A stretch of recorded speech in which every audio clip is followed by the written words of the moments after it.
Maswerteng hapon po mga ka-STL. Narito na po ang resulta ng STL Rizal para sa araw na to, 2nd of February 14, 2026, araw ng Sabado. Naway ang mga natayaan nyo pong mga numero kanina ay manalo nawa ngayong hapong ito, 4 PM. Kaya kunin nyo na po ang inyong mga ticket.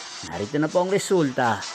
Ang mga numerong nanalo sa STL Rizal ngayong hapong ito, February 14, 2026, 4 PM, second row result, 38 at 6 in exact order. Again, 38 at 6. At ngayong hapong ito sa STL Rizal, atin pong i-shoutout ang lagi pong nanonood sa channel na to, si Ate Rhea ng Rizal. Shoutout po sa inyo, Ate Rhea.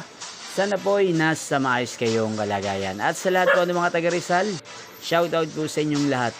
Muli nyo pong mapapanood ang resulta ng STL Rizal para sa third draw mamayang 8:45 PM dito po sa channel na to. Thank you for watching.